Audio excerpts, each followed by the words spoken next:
মুখের কথা মোটেও সামান্য জিনিস নয়। কথার আঘাতে মানুষ তার গন্তব্য বদলায়।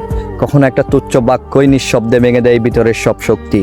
যে মানুষটা এক সময় স্বপ্ন নিয়ে হাঁটতো, সে মানুষটা হঠাৎ থেমে যায় অচেনা এক মোড়ে। কথা যা শুনতে ক্ষণিকের, কিন্তু তার প্রতিধ্বনি বয়ে বেড়ায় মানুষ সারাটা জীবন।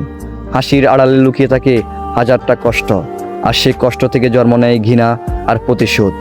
যে বলেছিল সে হয়তো বলে যায় সে কি বলেছিল, আর যে শুনেছিল সে প্রতিটি শব্দ বুকের ভিতরে জমিয়ে রাখে আর পোড়ায় প্রতিশোধের আগুনে। একটা কথা মানুষের অনেক শক্ত দৃঢ় সম্পর্কও নষ্ট করে দেয়।